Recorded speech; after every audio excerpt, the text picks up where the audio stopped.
Dan Illman, Mike Beer, race number 9 at Saratoga is your feature race of the day at the spa. Let's take a look at the field for the Grade 2 Bernard Baruch Handicap. We're going 1 mile and a 16th on the inner turf. Remember to head on over to your Saratoga handicapping shop at drf.com/spa. The must-have tools to win big at Saratoga, including PPs, picks, clocker reports, and betting strategies. Interesting bunch in the Bernard Baruch, Mike, because I think you can make a case for just about anybody in this race.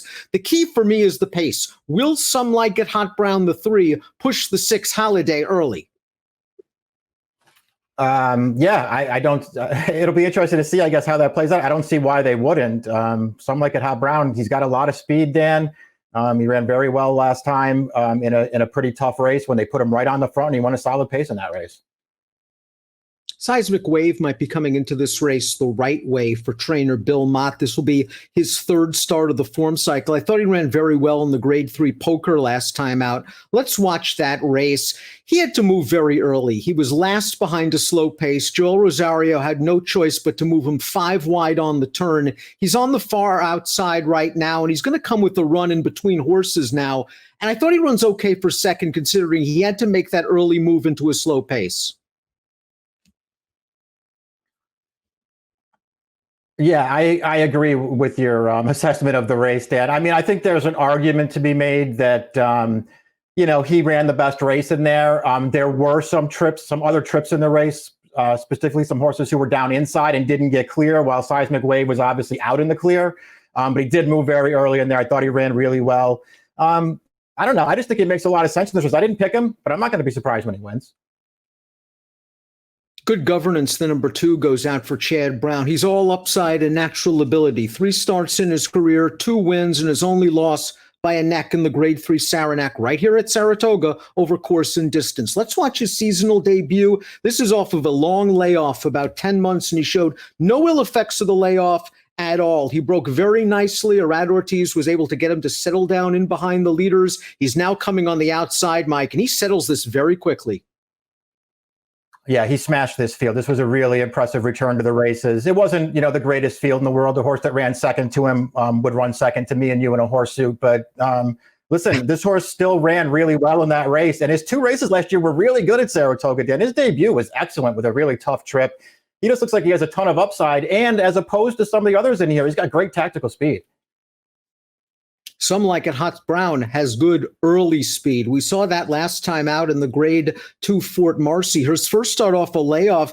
It looked like at the 5/16 pole, he might run last or next to last, Mike. It looked like he was in hot water. They turn into the stretch, but he is resurgent as they turn into the lane. And I thought he runs quite well to be 3rd behind Instilled Regard, who came back to win the Manhattan. So Some Like It Hot Brown, the key to him is if he can get comfortable and relaxed early, or will he be chasing and pushing Halliday through some enervating fractions?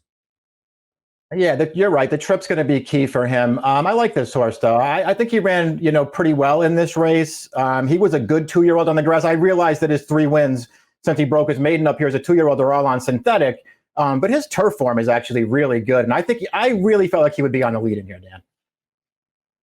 Mr. Dumas, the number 4, goes out for the Michael Maker barn, and I thought the trip kind of worked out for him last time. He saved ground as much as possible. He stayed in on the turn. The hole opened up for him in the stretch, and he kind of was one-paced in the lane to finish 3rd. That was a good group of optional claimers, but this is a better field. Mr. Dumas is probably going to have to run his best, but he does have tactical speed. Yeah, he could get a good trip in this race. There's nothing wrong with this horse. He is a Grade 3 winner on the grass. It just feels like he's a deserving, sort of longer price against this field. Olympico is the number 5. He has not raced since October. Usually you'd be worried about a layoff. You don't worry about layoffs with Chad Brown. He has them ready to go. And if this pace is hot, Olympico might be the best true one-run closer. Let's watch his last start of 2019, the Grade 2 Knickerbocker. He's going to follow the winner in this race, LeCullen in the Godolphin Silks. He's right behind LeCullen. He's going to get to the outside, and he's going to get up to finish second. A 101 buyer speed figure. That's the 3rd triple-digit buyer of his short North American stint. And give him pace, he'll come rolling late. Yeah, and he should have pace in this race. I thought he ran well in here. He looked so good when he won the Fort Marcy last year, Dan. I think that was on Derby Day.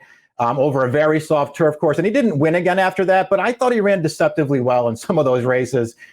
His Knickerbocker was very good last time. You're right about the layoff. I don't think you have to worry about it. If this pace gets fast, I'm going to expect this horse to come with a run at the end.